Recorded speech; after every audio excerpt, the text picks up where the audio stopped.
La luz que te está dando ahora mismo en la cara empezó su viaje antes de que existiera la escritura, antes de las pirámides, antes de la agricultura, antes de las primeras ciudades.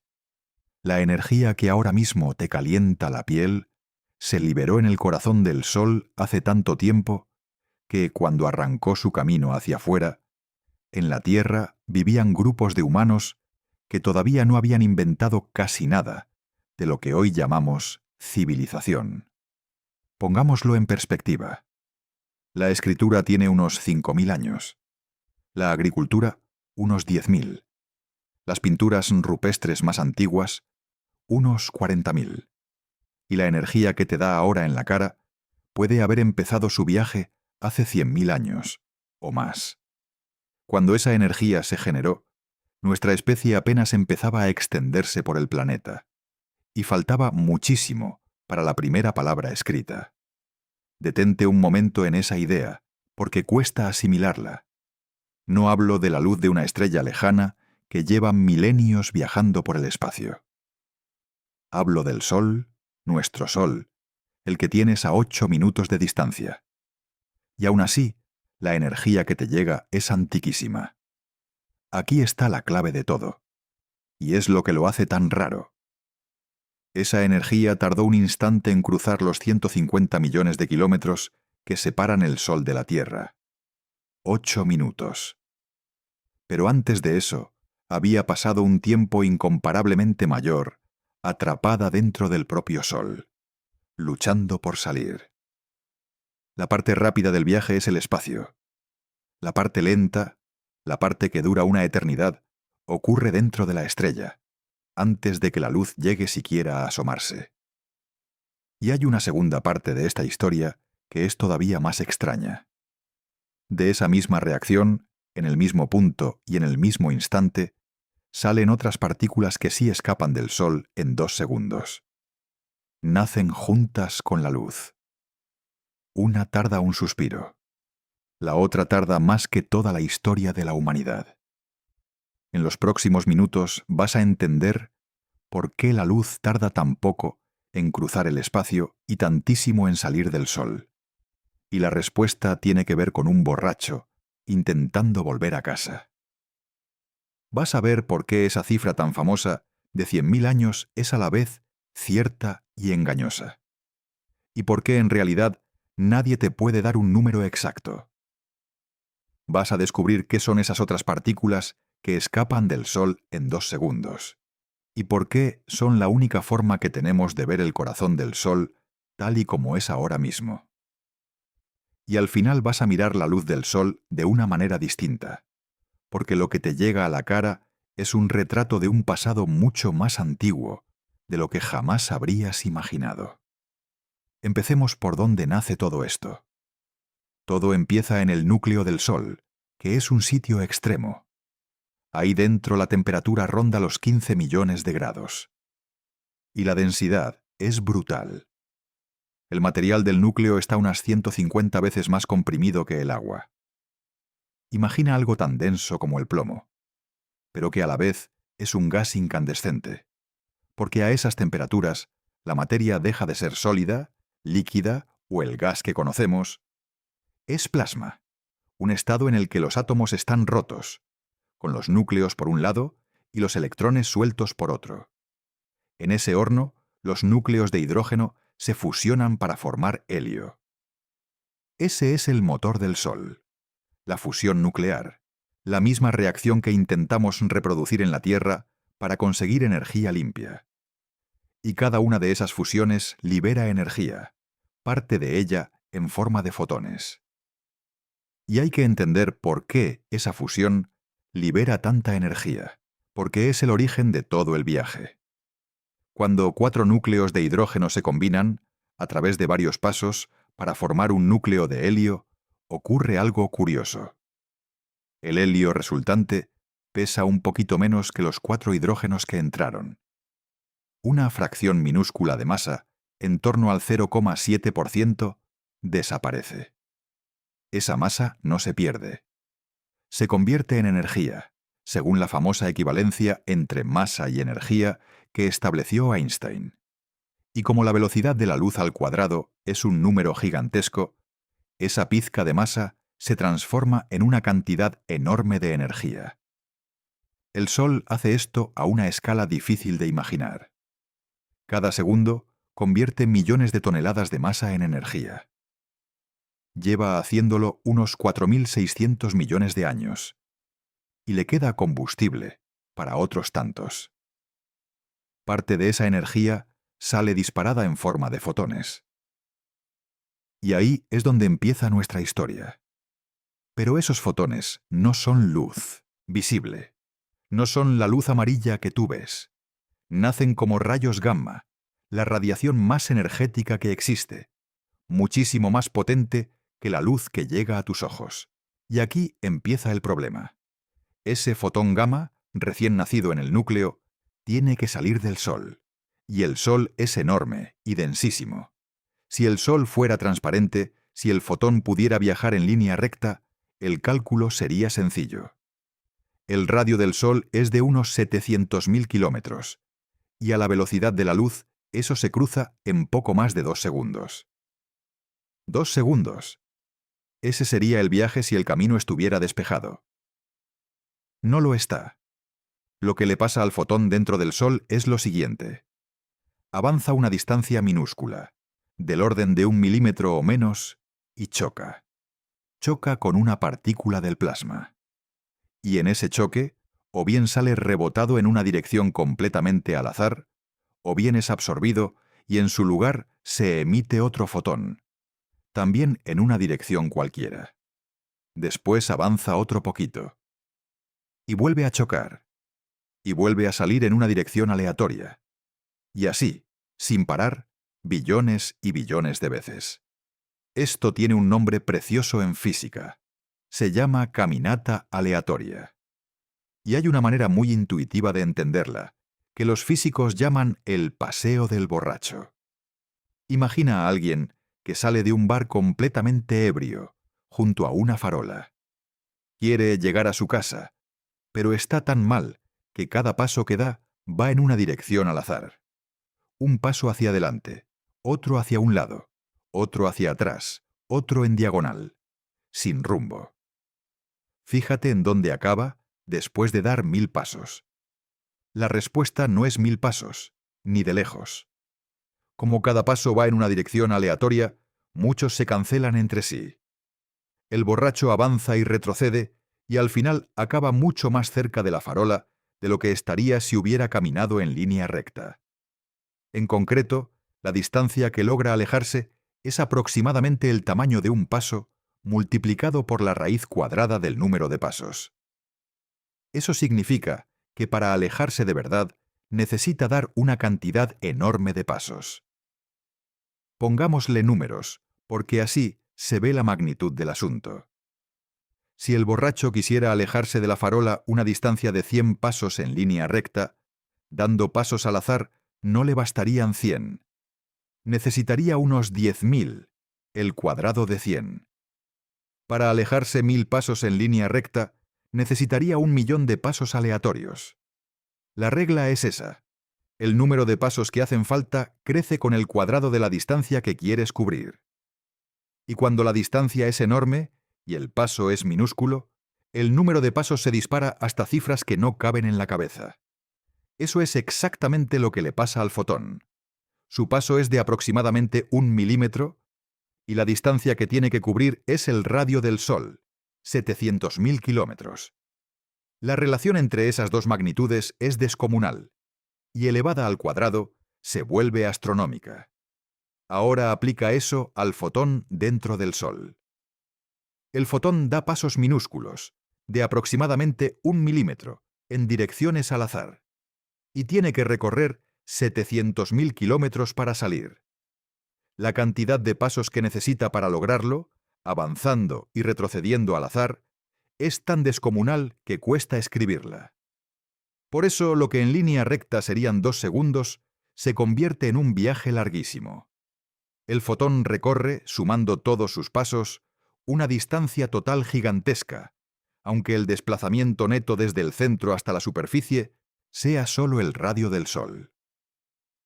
Es como intentar cruzar una habitación, pero dando un paso y girando en una dirección al azar en cada intento. Tardarías una eternidad en llegar a la puerta, aunque esté a pocos metros. Hay una forma de dimensionar lo brutal que es este proceso. Si pudiéramos sumar toda la distancia que recorre el fotón dentro del Sol, contando cada uno de sus pasos en zigzag, el total sería equivalente a viajar por el espacio durante distancias que se miden en años luz. El fotón recorre en su enredada danza interior una distancia total muchísimo mayor que la que hay entre el Sol y las estrellas más cercanas. Y todo eso, para desplazarse, en línea recta, apenas los 700.000 kilómetros que van del centro a la superficie. Piénsalo un momento. Recorre una distancia de años luz sumando pasos, para avanzar en realidad menos de lo que mide el radio del Sol. Esa es la diferencia entre la distancia total recorrida y el desplazamiento neto. Casi todo el esfuerzo del fotón se gasta en ir y venir sin avanzar, atrapado en el laberinto del plasma. Por eso, una estructura tan aparentemente simple como salir de una bola de gas se convierte en un viaje de decenas o cientos de miles de años. El obstáculo no está en la distancia. Está en la densidad, que obliga a recorrer esa distancia a base de choques. Suscríbete al canal si te gusta la física contada así, con calma y con las cosas bien explicadas, porque ahora viene la parte donde esa cifra famosa se complica. Y ahora seamos honestos con esa cifra de 100.000 años, porque es más interesante de lo que parece. Habrás visto por ahí que la luz tarda 100.000 años en salir del Sol. Es un dato que circula mucho y que aparece en el mensaje que ha dado pie a este video. Y no está mal, exactamente. Lo que pasa es que ese número dista mucho de ser exacto. Es una estimación con un margen enorme. Te voy a dar las cifras que aparecen en distintas fuentes serias y vas a ver el baile. Algunos cálculos dan 1.500 años, otros dan 10.000. La cifra más popular es 100.000. Una enciclopedia muy citada da 170.000. Y hay cálculos que llegan hasta 1.000.000 de años, o incluso más, de 1.500 a 1.000.000. Esa es la horquilla. Y todas esas cifras aparecen en fuentes respetables. ¿Cómo puede ser que un dato físico varíe tanto? La respuesta está en un detalle técnico que lo cambia todo, y que explica por qué nadie te puede dar un número definitivo. Todo depende del tamaño del paso del fotón, de cuánta distancia recorre, de media, entre un choque y el siguiente. Y ese tamaño de paso es muy difícil de fijar, porque no es el mismo en todo el Sol. En las zonas más densas, cerca del núcleo, el fotón apenas avanza una fracción de milímetro antes de chocar. En zonas menos densas puede avanzar más, hasta algún centímetro. Y aquí está lo importante. En la caminata aleatoria, el tiempo total depende del cuadrado de la relación entre el radio y el tamaño del paso. Eso significa que si cambias el tamaño del paso a la mitad, el tiempo no se duplica. Se multiplica por 4. Un cambio pequeño en el supuesto de partida produce un cambio gigantesco en el resultado final. Por eso las cifras bailan tanto. El problema no está en que los científicos no sepan hacer la cuenta. Está en que la cuenta es extremadamente sensible a un valor, el tamaño del paso, que es difícil de precisar y que además cambia según la región del Sol. Así que la forma correcta de decirlo va más allá de un 100.000 años a secas. Se parece más a decenas o cientos de miles de años. Una escala de tiempo, más que un número exacto. Y da igual cuál de esas cifras tomes, porque todas cuentan la misma historia asombrosa. Ya sean 1.500 años o 1.000.000, la energía que sale del Sol es mucho más antigua que cualquier civilización humana. El mensaje de fondo se sostiene con cualquiera de los números. Solo hay que contarlo con la honestidad de que es una estimación. Y aquí me quiero detener, porque esta forma de tratar el dato dice mucho de cómo funciona la ciencia de verdad, frente a cómo se cuenta a veces en las redes. En un titular llamativo, lo cómodo es soltar una cifra redonda y contundente. 100.000 años, punto. Suena rotundo, se comparte bien, no admite discusión, pero esconde que detrás hay un rango, unos supuestos y una incertidumbre honesta. La ciencia de verdad funciona al revés. Prefiere decir entre decenas y cientos de miles de años, según cómo estimemos el paso del fotón, aunque suene menos redondo, porque eso es lo que de verdad sabemos. La horquilla, lejos de ser una debilidad, es una descripción sincera de hasta dónde llega nuestro conocimiento. Y hay algo bonito en eso. El fenómeno es tan espectacular que no necesita que le inventemos una precisión falsa. Con la horquilla honesta, la historia sigue siendo increíble. La luz de tu cara es antiquísima, y además es un problema de física lo bastante sutil como para que la cifra exacta siga siendo objeto de cálculo. Las dos cosas a la vez. Y ahora un matiz que casi nadie menciona, y que es importante para entenderlo bien. Hemos estado hablando de un fotón que viaja 100.000 años. Pero en realidad no es un único fotón el que hace todo el viaje. Cuando un fotón es absorbido por una partícula del plasma, ese fotón desaparece. Deja de existir. Y en su lugar, la partícula emite otro fotón, que es uno nuevo. Así que lo que llega a la superficie ha dejado de ser la misma partícula de luz que nació en el núcleo. Es un descendiente lejano, después de incontables absorciones y reemisiones. Lo que se propaga por el Sol, en realidad, va más allá de un fotón concreto. Es la energía. La energía va pasando de fotón en fotón, como un testigo en una carrera de relevos con billones de corredores, y va abriéndose paso poquito a poco hacia la salida. Y hay algo más. En ese proceso, la energía se va degradando. El fotón que nació como rayo gamma, altísimo en energía, va perdiendo fuerza en cada interacción. Para cuando la energía llega a la superficie, ya no es un rayo gamma. Se ha transformado en luz visible y en calor. Piénsalo un momento. La luz amarilla del Sol, la que ves, no es la radiación original del núcleo. Aquella era gamma, invisible y letal. Lo que sale es el resultado de cientos de miles de años de degradación, convertido ya en la luz suave y cálida que te da en la cara. Y esa transformación tiene una lógica física preciosa. Cada vez que el fotón interactúa con una partícula del plasma, tiende a ceder una parte de su energía. Como hace ese intercambio billones de veces, va bajando escalón a escalón por el espectro electromagnético. Empieza como rayo gamma, la forma más energética de radiación. Va pasando a rayos X, después a ultravioleta, y finalmente a luz visible e infrarroja, que es lo que percibimos como luz y como calor. Es como una moneda que se fuera cambiando por otras más pequeñas en cada transacción, hasta quedar convertida en calderilla. La energía total se conserva a lo largo del camino, repartida entre más y más fotones, pero cada fotón individual sale mucho más suave de lo que entró. Y hay una consecuencia curiosa. Si pudieras exponerte a la radiación tal como es en el núcleo del Sol, esos rayos gamma te matarían al instante. La razón por la que la luz del Sol es un calorcito agradable y no una radiación mortal es precisamente ese largo proceso de degradación en el interior. El Sol se filtra a sí mismo antes de mandarnos su luz. Vamos a seguir el viaje completo, porque tiene dos etapas muy distintas dentro del Sol. La primera etapa, y la más lenta con diferencia, es la zona radiativa. Es la región que va desde el núcleo hasta aproximadamente el 70% del radio del Sol.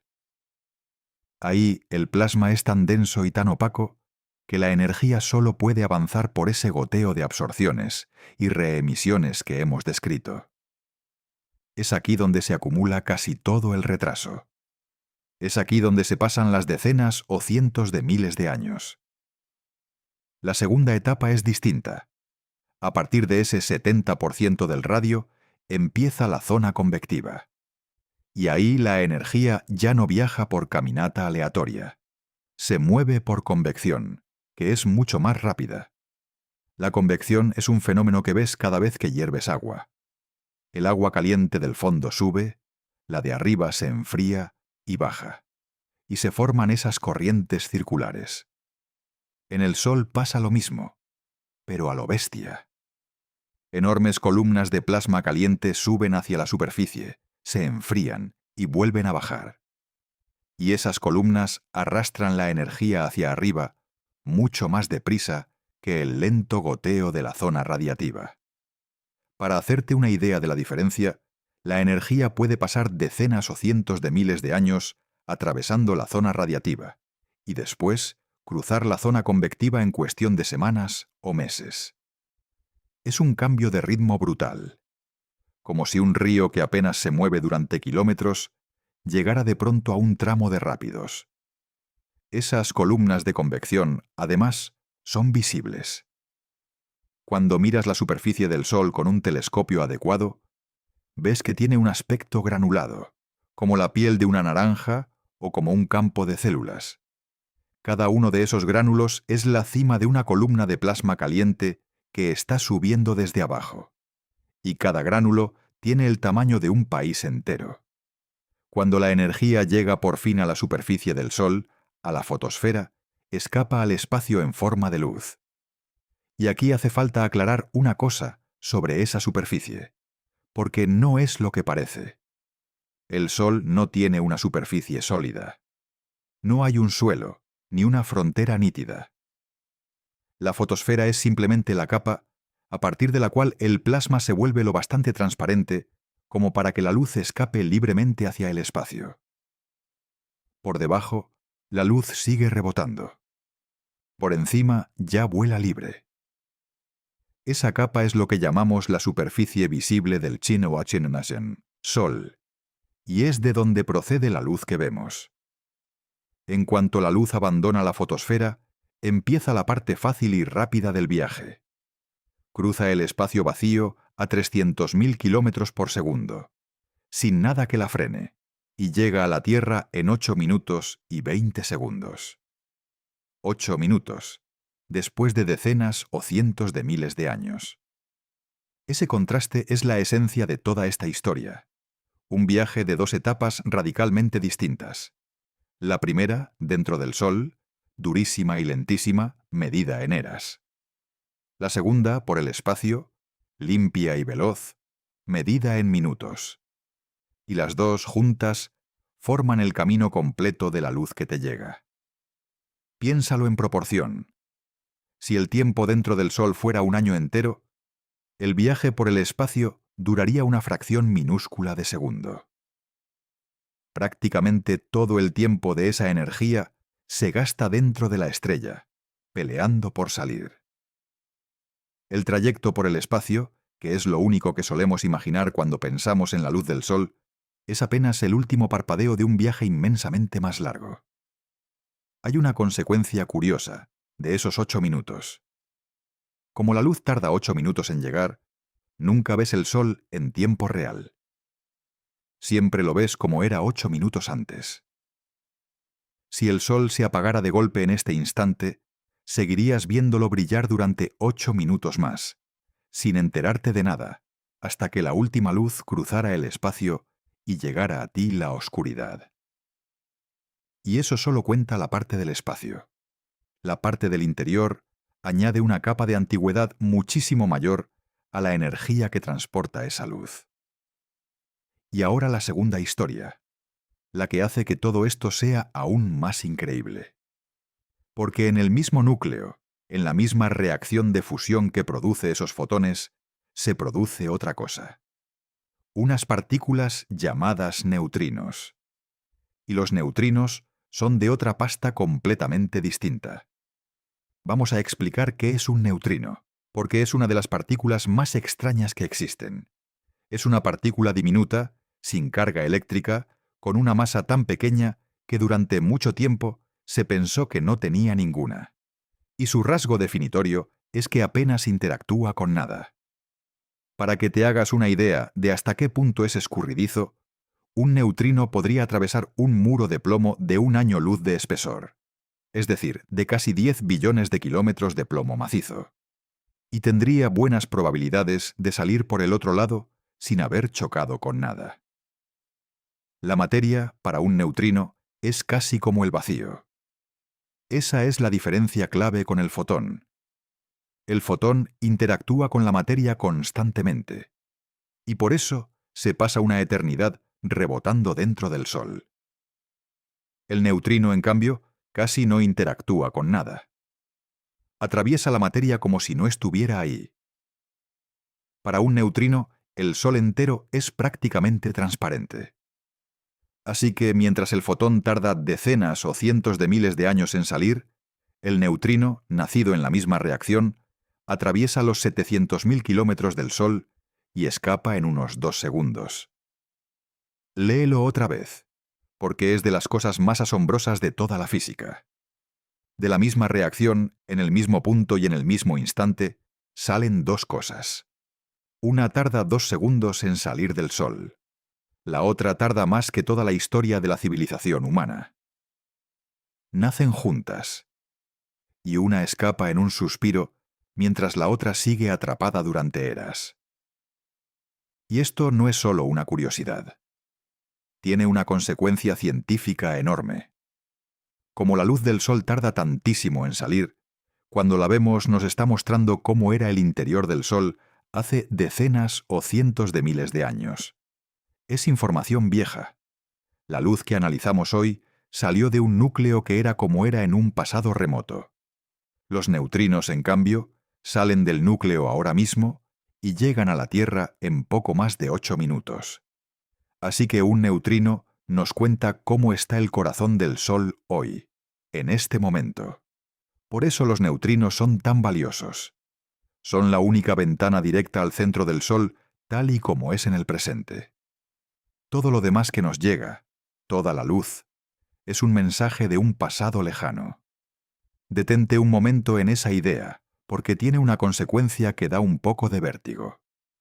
Cuando estudiamos la luz del Sol para saber cómo funciona su interior, en realidad estamos leyendo noticias viejísimas. Es como un periódico que tardara 100.000 años en llegar desde la imprenta hasta tu casa.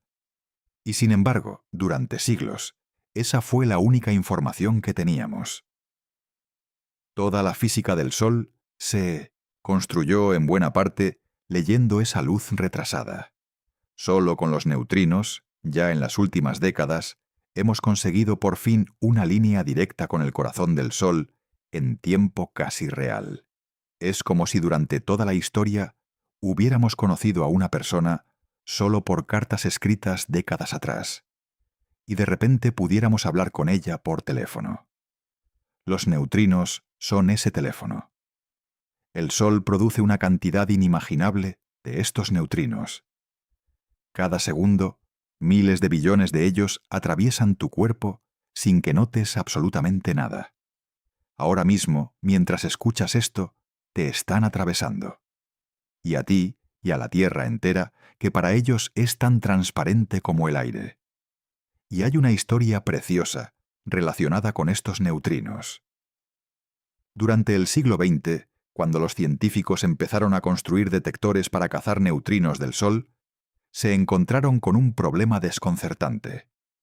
Detectaban muchos menos de los que las cuentas predecían. Faltaban neutrinos. Entre la mitad y 2/3 de los esperados no aparecían. Aquello se conoció como el problema de los neutrinos solares, y trajo de cabeza a los físicos durante décadas.